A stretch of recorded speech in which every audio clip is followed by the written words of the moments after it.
Okay, let's talk about the volume profile and how it can give you more confluence, give you more confirmation, help improve your results when you're actually trading futures. Okay, it doesn't matter, or forex or options or whatever it may be.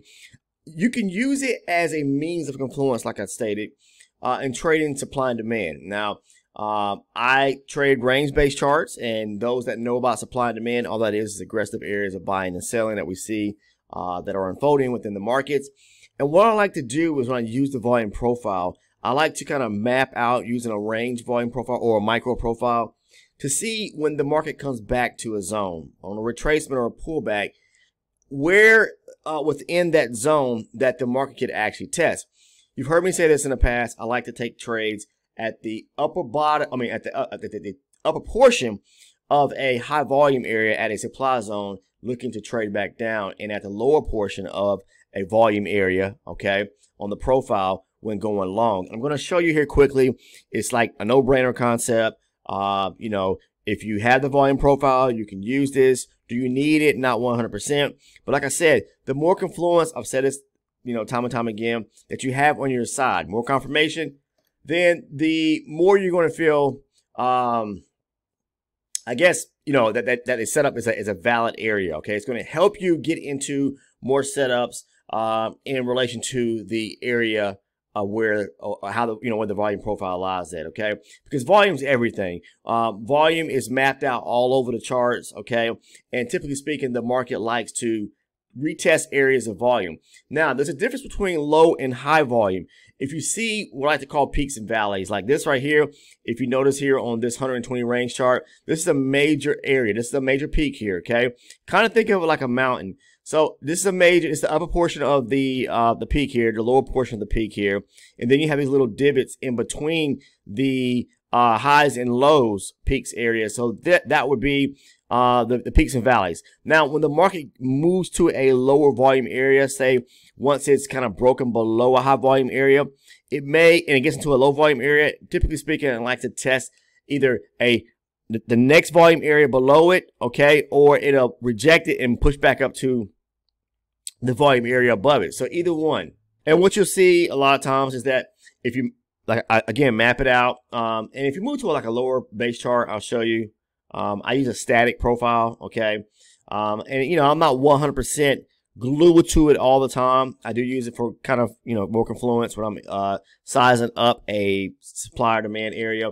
But what I'm trying to say is that once the market moves to like a low volume area, you have this major like a low volume area below, it more likely it's going to move to that area and test some higher areas of volume. So you got higher volume, lower volume, higher volume, lower volume, peak of a high volume area, lower volume area in this crest right here, peak here, little volume area, low volume. So you know, you'll see these areas all throughout the chart, and the more I bring this back in, okay, you'll see the volume profile shift because I'm bringing more data into the picture. Major volume area here, you see this massive low volume area here, a little higher bit of volume in between this low volume area, but then we have another area of volume right above it. So the way I like to do it, say for example, I'm going to show you, let's say that this was a supply area from earlier today.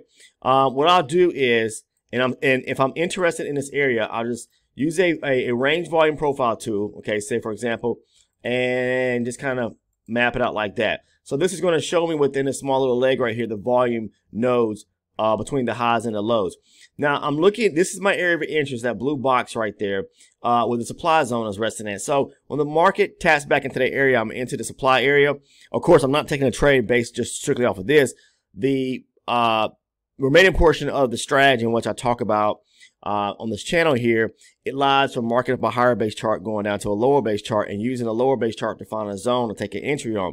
Now this does help though in sizing up the area what we have marked off on the higher base chart, because it lets me know once the market gets back to this area, this is a high volume area here where the market tested the supply zone right here, right? So like I said, I like to take my trades from the right at the upper portion of a high volume area, basically where the market kind of thins out in volume, and look for opportunity to trade it going back back lower. Now it could test higher up into this area here, and there's a high volume area here. But once we marked off the area and we see a high volume area, and then it kind of breaks slightly above that area, and there could be a supply area or supply zone on the lower base 24 range chart when we scale down to our next chart to look for an entry to trade from. All this brings in the confluence or the confirmation for me. This is a supply area zone off the higher base chart. Volume area showing me this volume right here in which I could, take a trade from the upper portion going back south, and then moving down, scaling down to a lower base chart. So all these things kind of come together to help me get into more of a precise entry point. All right.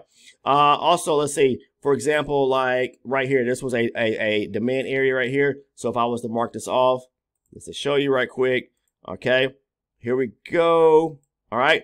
Market comes back, it pulls back and retraces back to the demand area right here. You see high volume area here, lower volume area right here. So somewhere in between here and here, I'm going to be interested in taking a trade from. Okay. So then I'll move down to my lower base chart and look for a demand area on the 24 range chart inside this zone here again. Okay, just simply using that little tool right there. If you don't have it, no biggie. You can actually use, the composite profile or profile to the right hand side of your chart. But all that is the range volume profile. I started using this many years ago through a company called Disco Trading. I do not believe they're online right now because they took their site down, because they are a company that is overseas doing, in the war zones right now. So because of that and the overseas sanctions that are been taking place right now, they are unable to do business with the United States or individuals here in the States. So anyways, they were, a very valid and valuable company. They offered a slew of tools to use for NinjaTrader 8. I purchased this, I don't know, probably 10 years ago. I've been using it for so long. And, it's just been a great tool. Okay. I'm still able to use it, I guess because I, purchased it, was grandfathered in at the time that they were offering it for sale, and it's still running on their servers or whatever the case is. And the key still works for me. But anyways, it was valid. I'm not saying that, to go out here and purchase one by any means, because there are some options out there. NinjaTrader 8 offers one. I believe if you have a full-time license, or bought your license in full, which I purchased this before. I purchased this before NinjaTrader actually had a volume profile package, okay, or their order flow package many years ago, okay, back during NT7 was available. They didn't offer that, so I wanted the volume profile and had to find it somewhere else. But anyways, getting back on track here, what I'm trying to show you is that also, again, like if we do this area here, this was a valid demand zone right here. I can do the same thing right here just to show you. You see the market, this is a valid demand zone. The market comes to it. We're below this high volume area, back in this lower volume area here. So once we tap into the demand zone right here, below this high volume area, I'm going to go down to my 24 range and see if there's a zone within this area here to take it back, going back up. So what it does is helps me size the market up and find areas where volume is thinning out, because the market is like a magnet in a sense. It likes to, once it gets or taps into a lower volume area, it's either going to break through it or it's going to react at that area and want to go back to where it's more comfortable at and hide itself in a sense back to areas or to the median of a high volume area on the volume profile. So if that makes sense, so let's see here. Let's go to another setup. Say for example, let's see. Okay, right here. This is a supply area right here. Small area supply, area supply right there. Okay, the market goes, it retraces back up, taps into the supply area again. High volume, low volume, high volume, comes up above the high volume area, in between pretty much. It actually comes up to this high volume area right here. So in this case here, it actually comes up tick to tick pretty much almost on this at the top end here. So that was a very cautious area because the market could have broke above that area, the zone here, and then it's no longer valid. So, but anyways, it came up there, tested the high volume area here right above it, and then pushes down slightly. So you could look for an opportunity on the 24 range, scaling down, or whatever lower time frame chart or lower base chart you use to find a confluence inside the zones, what I'm trying to say. So again, here's another supply area right here. Do the same thing. I can do this right here. Boom, pushes back up right to a high volume area. Okay, as you can see right here, taps the zone, We're at the outer peak or the upper peak of the high volume area right there. Boom, plumps. It pushes to the downside. So just wanted to show you that you can use the volume profile. I've shown this in previous videos about, you know, how it can help you get the results you need, and just give you an extra layer of confluence at the same time. So hopefully that makes sense. And that's gonna pretty much going to wrap it up there, and just wanted to just kind of talk about that today. So I appreciate everyone tuning in, watching the videos. Yes, this is the second upload today, but I just want to throw that out there because people have been asking me about the volume profile and kind of how I use it. I'm not using it to 100% take my trades directly off of with no other means of confluence. It's just an added layer of confluence. Do you need to trade with it? No, you don't. Okay. All right. You can basically just understand market structure, follow price action, and be a price action trader. You know, trading supply and demand, support, resist, whatever it is you trade. Okay.